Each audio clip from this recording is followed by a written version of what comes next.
Can you beat Serious Sam 4 without killing any enemies? In the previous videos for this continuing challenge, I reviewed the rules I use and why. To summarize them here in brief, I try and beat every level in the game with 0 kills. Or if that's not possible, then I go for the minimum number instead. To define kills real quickly, enemies will be counted as a kill by the game whether you shoot them or they die from any other means, like friendly fire or environmental hazards. The other rules are that shooting enemies without killing them is a valid strategy, using cheats and console commands is against the rules, and using glitches and quick saves and quick loads is alright. I'm using the most current patch of the game, and the only challenge that presented for me was that it fixed an exploit that speedrunners in older versions use for some easy out-of-bounds glitches in many of the levels, so I had to discover entirely new ways to finish levels in many cases. I'll go into a little more detail about this in Level 2. Unlike all the previous games, rocket jumping is completely unavailable in Serious Sam 4. There isn't even a glitch that simulates it like in Serious Sam 3, so that was a challenge kind of unique to Serious Sam 4, and it gives the no-kill run for this game a bit of a different feel. I'll be playing on Tourist difficulty for this challenge today. Enemy spawns do differ between the difficulties, but I couldn't find much reason to play on normal or hard. Also, since the statistics screens after the levels show kills per level, but not what the maximum kills are, similarly to my Serious Sam 2 video, I'll be tallying them up manually in a side-by-side screen, showing a comparison of max kills on a serious run, so that you have a rough idea of how many kills we are saving. To begin with, the game technically starts on level 0, Man vs. Beast. But this intro level doesn't let you look at the statistics screen at all, and it doesn't show up on the end of level stats screen either. It's a bit hard to say whether anyone is actually dying here or not, and the game doesn't even let me check, so I will be ignoring it. So let's begin our pacifist run of Serious Sam with the real first level, Deaths from Above. Level 1 starts off with an instant dilemma, something Serious Sam 4 actually seems to do quite often in the context of a pacifist run. First off, I begin with one of the infamous AI companions. These guys are not pacifists at all, and must be kept away from enemies at all costs. A tall order since they follow you everywhere and have an itchy trigger finger. Kenny, as he is called, is not an issue right now though. He doesn't have a gun at the moment, so he is harmless, fortunately. If I run ahead, 3 beheadeds will spawn, and you are free to ignore them and run by, but a lightning strike will smite them if you do so. This callback to the first encounter is nice and all, but it also costs us 3 kills, so it's not worth it to try to move forward this way. It effectively means that I'm confined to the first small section of this arena, but can you break out of bounds from here? It might not look like it, but it is possible. There's a glitch in this game that uses the weapon wheel to grant you some insane speed when running into certain objects. It's some kind of physics quirk and it's a bit tough to master, but it's super useful. One really important thing to know about this glitch is that it relies on a fast FPS. Unlike the previous titles where the means to adjust the FPS settings was solely by the console, Serious Sam 4 has this option right in the menu, so I'm counting it as a valid strategy. Go to your settings and turn max FPS up to unlimited, and it helps to set all your visual options as low as possible too. Pre-baked lighting is especially important to make sure that you turn on. So back to the glitch. Some objects bounce Sam back slightly when you run into them. I'm not sure why, it's probably some object geometry related thing. But luckily for me, this rock here just so happens to be one such object. I line myself up near this patch of dead grass, aim at the corner of the rock, and then perform a crouch walk, followed by using the weapon wheel. Once the weapon wheel is active, I no longer hold the forward or crouch keys, but as you can see, the weapon wheel keeps making me move forward. Now if done correctly, Sam gets bounced back, and since the weapon wheel is up, his speed multiplies exponentially. The goal with this setup is to try and fly off the slope of the car. Getting it right looks roughly like this. It took me a few minutes to get anywhere close to the rooftops, and then when I did, I got sent into the center section of the buildings, and I thought I might be stuck at first, but then I found out that running into this corner snapped me up to the roofs. So now I am out of bounds and can safely avoid the beheaded spawner and the lightning. I jump down and circle around the level clockwise. Eventually the layout for the next level starts to appear, and then all you gotta do is backtrack and run to the exit door to activate the ending trigger.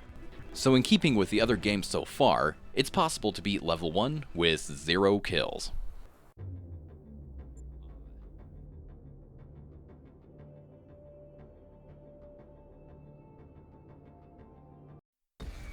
Death from Below. This level gave me quite a bit of difficulty, and it was a tough one to crack. You start with 2 AI companions here, and this time one of them is armed. So the speedrun trick I was talking about earlier that was patched out relates to this texture here. It used to have some weird properties apparently and could act a bit like a ladder and boost you upwards. This glitch is only present in the beta versions that speedrunners use, like I said, so I had to really work hard and find an alternative means of finishing these levels. It was most difficult here though. I really had to look everywhere. Like level 1, I am trapped in the beginning, since there is an Octanian spawner just beyond the angel statue. I found that this car has the same pushback geometry that the rock in level 1 does, but there are no slopes around here, so that doesn't get me anywhere. The angel statue does the same thing if you jump into the front of it for some reason. It wasn't looking good, but eventually I discovered I could jump on top of the statue from the side, and once I was standing on its head, I was then high enough that a jump forward would actually bypass the Octanian spawner, and so a whole lot more of the level was now open for experimentation. Still though, this didn't seem to help much at first. The only pushback geometry that I could find was on this car here, and like the other location, there's no slopes here either, so again, it's not useful. The few walls that do have jumpable ledges just don't go high enough to be of any help, and to make it all worse, the trigger here that spawns a space snake also spawns some Octanians in, and there's no skipping this trigger as far as I know. Originally, the only place I found that let me break out of bounds, at the expense of a few kills, was the rooftops in the side quest, but with a lot of persistence, I discovered that the glitch texture I mentioned before doesn't seem to be fixed for this wall alone. It's hard to pull off, but jumping into the side of it can propel you upwards, but you have to be quick, and reload a lot if you fail the first try, because Father Mikhail will start shooting the Octanians. You'll want to try and land either on this wall, and then jump over the blockade, or to get stuck at the top of the texture. If you get to the top, quick save and try to wiggle yourself loose using running, crouching, or any other movement to fly across the blockade, whatever it takes. This seems pretty random, and I don't really have a setup for it, so just try and get a feel for it. Once you get across, check the statistics and make sure Father Mikhail hasn't killed anyone, and now we can have a bit of fun. Those textures we just used haven't been updated out of bounds either, and they are a lot easier to use here. This one easily boosts me to the rooftops, and from here, getting to the final arena is a simple matter.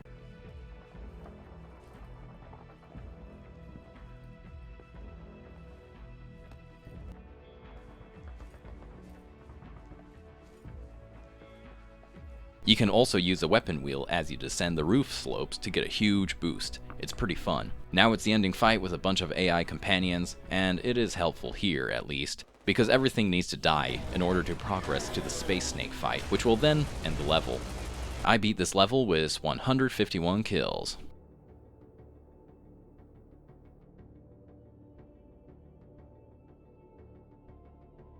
Sam, I need the team to place... For Horsemen of the Apocalypse has a very easy out-of-bounds glitch for a change. Right at the start, run up to this corner and do a running jump across to the opposite side. It's as easy as that. Quick save and traverse the fence here. And now, instead of continuing to run around the perimeter of the level, I walk along these walls and go back in bounds for something important, Rage Serum. It will be useful later. The key is not necessary to enter. Just stand in the box and jump over the door.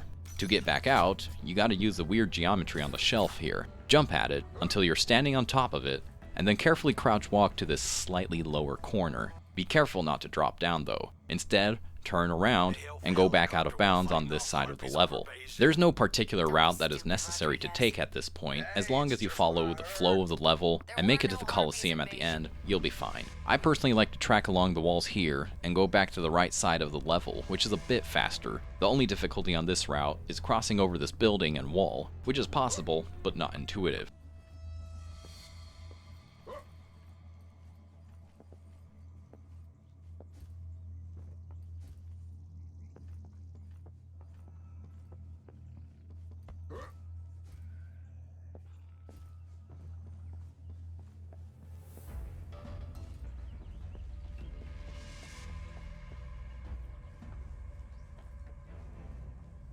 Once you reach the Colosseum, a trigger at the entrance will start the Knum fight, and this is the only kill that is needed to finish this level.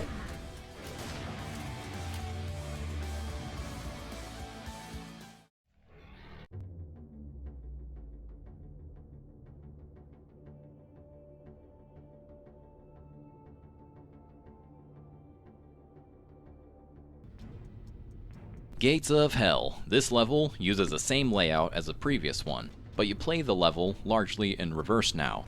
Like its sister level, the strategy to beat it is going to be about the same. I need to get out of bounds, so I use this rubble near the beginning. Just crouch walk up as far as you can go and start jumping. This is usually really easy, but when I was recording this, it took a good 5 minutes for some reason. Once you're out, just run along the level edge, following the waypoint marker, which should take you all the way to the end fight. When you get to the arena, jump in. Kenny loads in too, this time with a gun, but again, it doesn't really matter, because everything in this arena needs to die anyway to trigger the level end. Kill everything as fast as possible, and you should be able to finish the level with just 67 kills.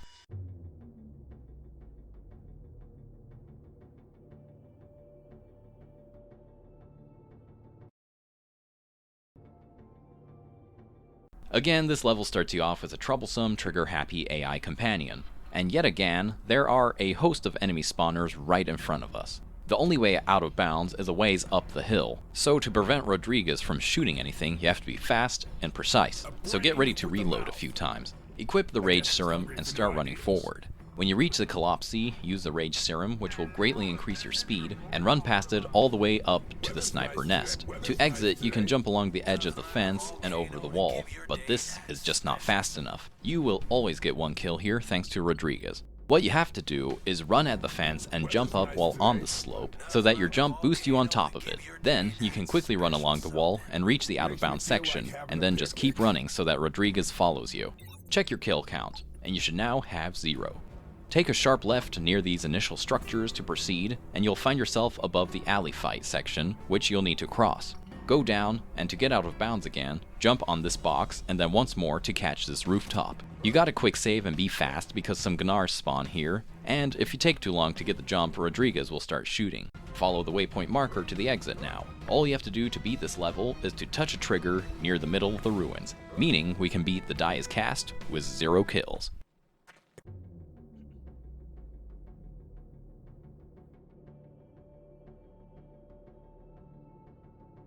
We find ourselves in the midst of more ruins.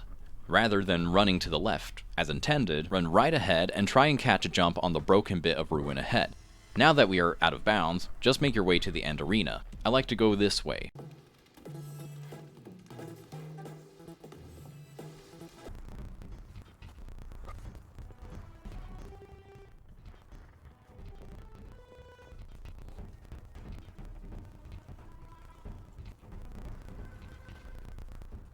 In front of these ruins, scaling this wall to get back in bounds, and then just run to the Colosseum battle. This is another straightforward end of arena battle, no way to save on kills that I know of. There's a cool trick you can do though to fall out of bounds by just crouching on the trapdoor, so that's pretty neat. Kill everything again, and when the big crab thing spawns, I drink another of the Rage Serums, and then lead my rockets to kill it as fast as possible. Otherwise, it will spawn some little spider crabs that will increase your kill count significantly.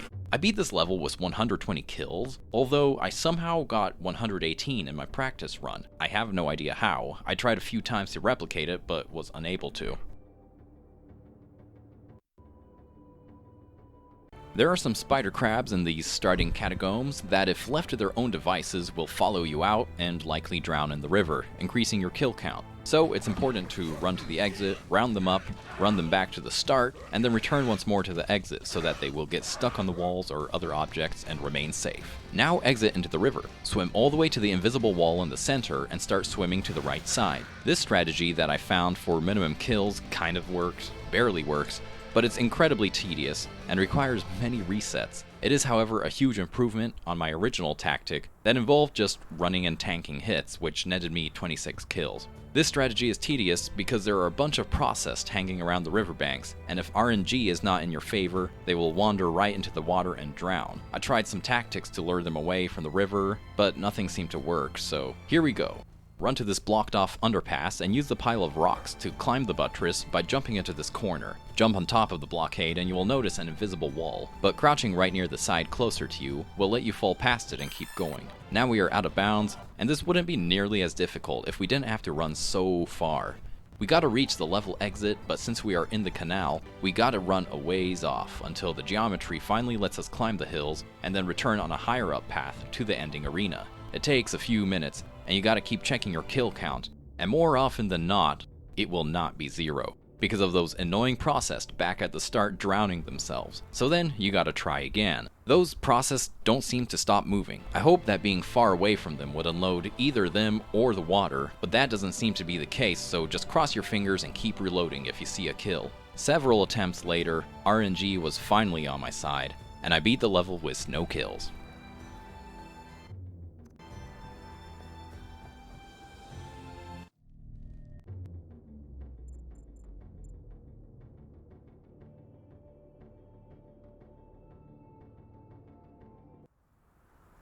If we turn around, we will see Grandma. If we cross the bridge, Clear will spawn, run toward Grandma, and she will shoot them. I need to avoid that.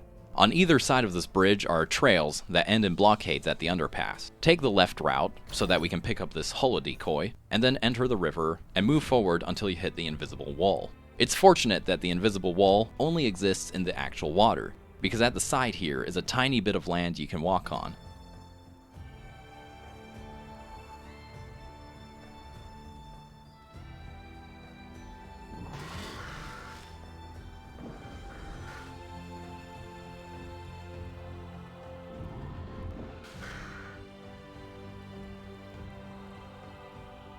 It's as easy as that to bypass the invisible wall. The next section is a bit trickier. Go upstairs to the other side of the bridge, grab the skill point if you wish, and then jump onto the side of the bridge, and from there onto the top of the container and the top of the concrete wall. Now, I do a careful walk on the top of the fence here. It's tricky and you'll want to save often because it's got some kind of invisible push wall on the right side of it that will want to push you back into the previous arena, so stay as much on the left side of the fence as you can. Crossing the gate part is tricky but doable with a running jump. Go along the entire length of the gate in this manner until you reach the concrete walls and then you can jump over. Now that I'm out of bounds, I can run to the Vatican and enter the arena where you fight the Megapolyp and trigger the fight. Since we got here without the mech, we'll be on foot, but it's present in the battlefield and we can enter it. But that long ass boot animation will play, so we gotta be strategic with our entry. This boss can kill you surprisingly quick, even on tourist difficulty. So use the mech as cover and fire rockets at the Megapolyp and shoot down the tentacles so they don't damage the mech. When it shields itself and the mooks spawn, immediately throw the holo-decoy and enter the mech.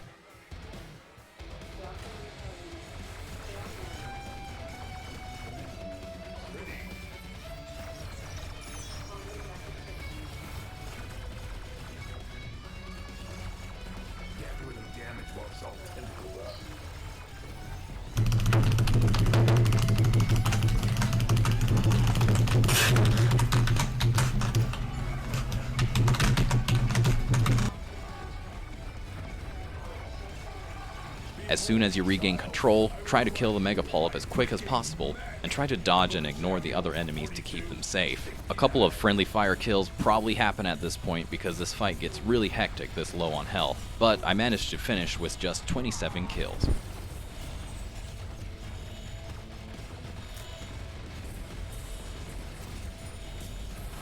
I shall smite thee.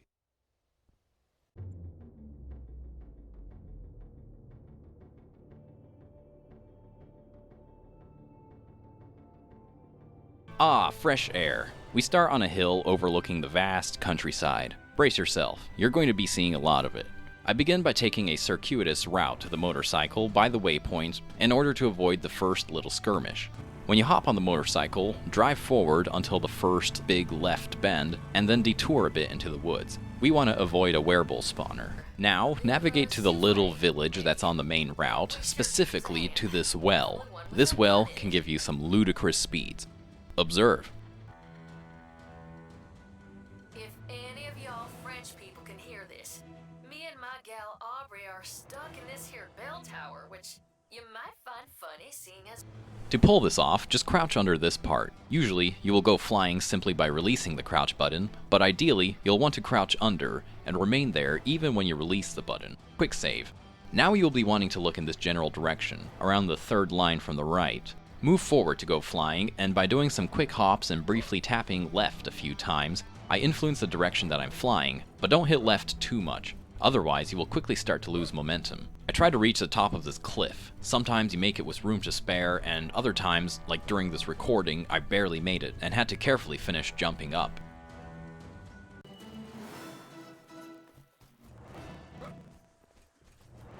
Now Sam is in the normally inaccessible countryside surrounding the massive, playable countryside, so to speak. It doesn't really look like it, but we are out of bounds. You can run all the way to the level end trigger by following this route roughly. It's a huge level and it's really easy to lose your bearings, so I keep myself oriented by trying to end up a little bit to the right of the ship in the sky. Worst case, if you do get super lost, you can always go right for the ship, which will eventually bring you to the leftover layout of the next level, since Breakfast in France and One for the Road originally were one seamless level, and then all you gotta do is backtrack. It's not all a whimsical jaunt across the landscape, however, since this level has a unique feature of having random waves of foes spawn close to you every now and then if you're too far off the main trail. Usually it's not an issue to ignore them and shake them off your tail, but occasionally a werebull or something will spawn that's a bit more annoying, so if that's the case, just reload a save and try again, since the waves are random. I finished the level by skirting the Combine Harvester section and touching the end goal, so Breakfast in France can be finished with 0 kills.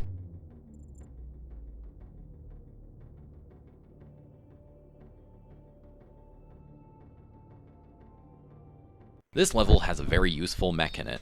You can make it there without incurring any fatalities by skirting the arena along the right and then leaving the vicinity as soon as possible, being careful not to stomp anything.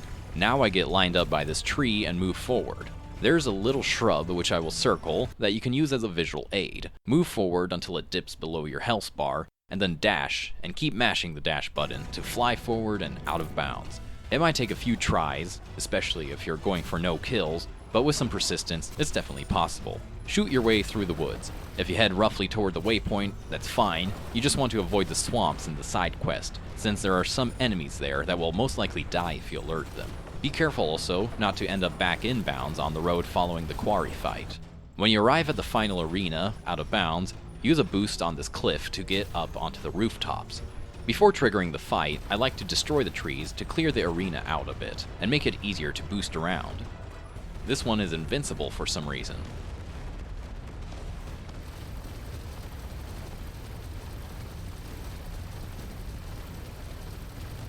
The fight trigger is in the center and will bring in the first wave, but ignore the enemies. Just boost around the arena, avoiding everyone as best you can, and shoot down just the Knum when it appears. Kenny is back, and he will also shoot some enemies down, but there's not a lot we can do about his bloodlust right now. Once you've taken care of the Knum, stand in the center again until the werebulls spawn in, and then as fast as possible, boost off this dumpster to fly out of the fight and leave the arena far behind, since once the second wave is triggered, a failsafe countdown timer starts, and we can wait the fight out pretty safely out here. 3-ish minutes later, the ending cutscene begins, and we get hit pretty hard on this one with 149 kills.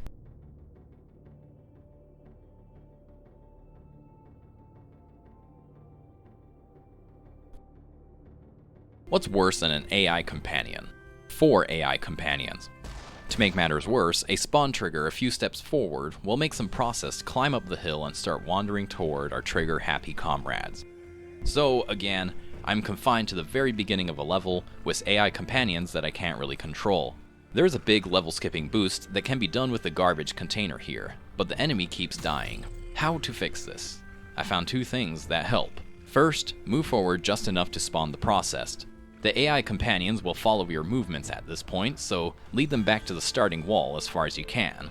Now crouch walk along the edge of the building so that the enemies don't see you, hide in this corner, save, and then start attempting the glitch. I use the assault rifle for a visual aid. Line it up roughly so that you're standing on the hood, with the target cursor looking through the passenger window or nearby, like this, and then walk forward and hit the weapon wheel so that you're moving forward while it's active. Hold jump at this point, and then when the rebound starts, let go of the weapon wheel. With a good jump, you'll fly very far like this. It's not ideal to land in the channel because spider crabs spawn in that section. This is a great place to land, and from here, navigating to the level end trigger is only as difficult as following the flow of the level. Find and touch the end trigger, and we have another level we can beat with 0 kills.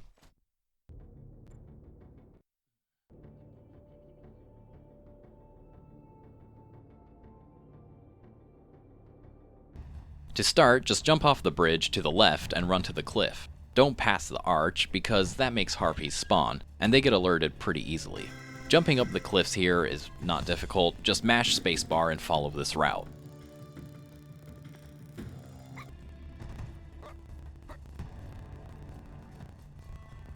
Past this castle wall, keep running forward for a bit, and you will reach the portal side quest. From here, I run uphill, but the door that leads back to the main part of the level is locked, so run around to the back all the way to the location of the Secret Life pickup. Run past it to the turret and around the rocks, so that you'll find yourself back on the main path, but don't run far enough that enemies spawn. Go inside the castle walls, and now there's a really tricky jump we gotta do next. Jump off this ruined wall, and mash jump as you reach the battlements. Make a save before you try, since this can take a few attempts, and enemies will start swarming you. Now hop down and follow this path, running up to this next out-of-place battlement. It's important that you have one last rage serum here, since the speed boost will allow us to jump from here to the rooftops.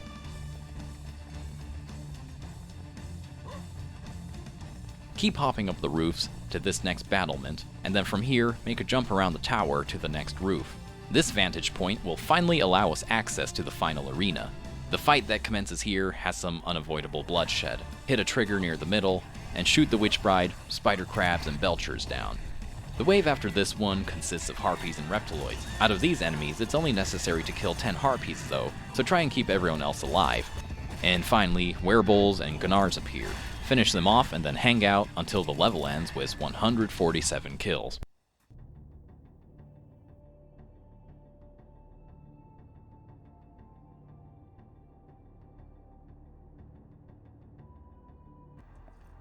We start with some AI companions again. Just 2 this time, but it's only a few steps and we encounter some Processed, who will be at risk if we keep moving forward, so I turn around and use this fountain to jump the fence. I eat, I pray, I shoot. We are already out of bounds. Run around the buildings. I want to end up close to where the final fight takes place. It's easy to find since it's adjacent to the cathedral you can see in the distance. I run to the far side of it from the starting arena. So the goal now becomes to activate the boss fight with Akraman, and to do that, the big fight preceding it needs to be activated. The good news is that it's on a timer, so it's a fight that we can wait out. I found this particular roof that I can hop onto that overlooks the arena, so I jump down and you'll notice that the fight trigger extends into this section, right between the white car and the tree. You can hear that electronic locking door sound when you pass between them. This starts enemies spawning in, and it also spawns Hellfire and Rodriguez into the arena, so to avoid too much shooting on their part, quick save, and complete this hop on the rooftops as fast as you can. It might look simpler to use almost any other roof, but there are many invisible walls up here, and as far as I can tell, this is the only way out of here. Run as far and as fast as you can afterwards so that the 2 new AI companions teleport to your location and don't shoot anymore. At this point, some kills will start to accumulate. I don't really know how, but the enemies do kill each other a bit here. This is a good spot to run to wait out the fight timer. It's about 10ish minutes, I believe, but you'll know it's close when the Reptiloid spawns in the distance, so keep your sniper rifle handy. So this is where it gets a bit confusing for me. When testing for this level, I ran through this tower door into Akraman's battle, triggered it by the entrance, and fought him without too much issue, and ended up with just 61 kills. When I replayed it though, I did the exact same thing, but this time I was getting ridiculously high kill counts. 248. 200 clears and some other enemies all get stuck in the doorway here, and they start to attack when they see you, and just kill each other. I played around with it for a while, but the only way I could really find to lower the kill count to something resembling my original score was to run back into the fight the same way I triggered it, but this time, leap the fence from the rooftops and then just make a run for it to the gate and trigger the fight.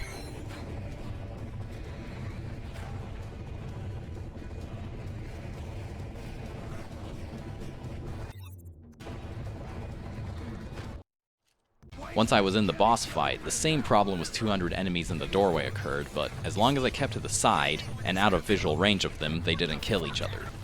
This gave me 90 kills, Not quite as low as 61, but a hell of a lot better than 248.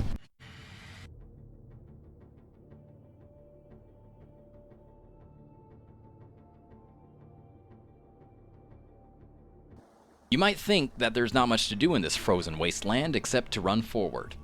You'd be wrong. There's a box here that is very handy. If I do a weapon wheel crouch walk into it, it will fling you a large distance. This is really fun to mess with, and you can get some insanely good distance out of it. The setup is a little tricky. I try and get Sam's hands to cover the symbols on the left side, and to leave just the first few letters visible on the right side, F, R, A, and G. Crouch walk forward with the weapon wheel, and let go of it as soon as you see the rebound, but keep the crouch button pressed down. A good setup will propel you right onto the oil rig, and an even better setup will fling you far beyond that.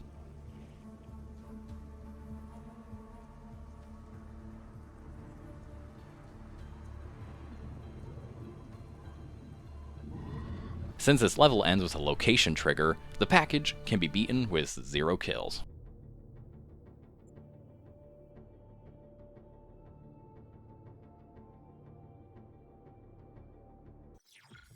And here we are at the last level. It's surprisingly easy to break out of bounds here, just jump off the dead Knoom.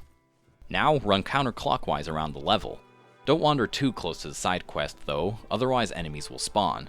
And aside from that, it's going to be largely uneventful until you get closer to the final battle. Run toward the teleporter in the distance so that you don't lose your bearings, and once you get closer, switch to using the waypoint marker. So here we are at the final battle. And since I entered from out of bounds, I'm the only one present on this battlefield. Also, do you know what's worse than 4 AI companions? 1 billion AI companions. Actually, most everything here is an illusion. Allies and enemies alike are just the equivalent of a cardboard cutout. They are only here for the spectacle, and they are only real when you're around them, and thus kills only happen in your general vicinity. It's tough to get a handle on this much chaos though, so I just try and activate the general brand trigger that takes us to the final boss as quick as possible. Wait till he jumps into the fray, shoot the Holy Grail, and then run toward it and pick it up. Now it's just the final boss, and I just blow him up as soon as possible. Like Serious Sam 3, finishing this last level will not take you to a statistics screen for some reason, and unlike Serious Sam 3, the stats screen is inaccessible during the ending cutscene. So in order to get a kill count for From Earth With Love, I just mash F to pay respects as Uxon is dying. 5 kills is what I ended up with here, and so tallying up the total kills from all the levels, I end up with 757 kills out of about 12,423. A bit higher than I expected, but there sure are a lot of seemingly unskippable battles in this game. So now that Serious Sam 4 is concluded, I quickly wanted to address the question of future Serious Sam content for this channel. Many of you have been inquiring about whether I'd be doing runs of certain games and such. To answer that question in short, there will be a couple of smaller videos in the future, but I was mainly interested in just going through the mainline titles. To get a bit more specific, and on a per-game basis, regarding the original indie games, Double D, Kamikaze Attack, Random Encounter, and Greek Encounter, I don't have any desire to attempt a no-kills challenge on these games. They are too different from the main games, and the way they function is not analogous enough to make it even feasible. Same goes for Bogus Detour and Tormental. It just won't work. Serious Sam Advance, I likewise have no interest in, and a few of you have been particularly interested in Next Encounter. I messed around in there a bit to see how fun a no-kills run might be, but the way the game constantly locks you into these smaller arenas that you need to kill everything in order to progress, and the lack of glitches and rocket jumps or any sort of equivalent, just makes me think that it's going to be really boring, and the only real strategy I could implement would be to run past enemies. So for now, Next Encounter is a no. The DLC, Dark Island, Bright Island, and Legend of the Beast, I was originally planning to cover, but I likewise had trouble finding strategies I could use to make the videos interesting. Those ones will probably also be a no. So that leaves Siberian Mayhem and Jewel of the Nile, which are the only games I can almost certainly say will happen as sort of bonus videos after I take a break from making videos, since there's a lot that goes into them, and I would like to avoid getting burnt out, as fun as they are to make. The other video possibilities would include a first encounter and second encounter no-kills run on Fusion, since I think it might be interesting to see how the kill counts would stack up against the original releases.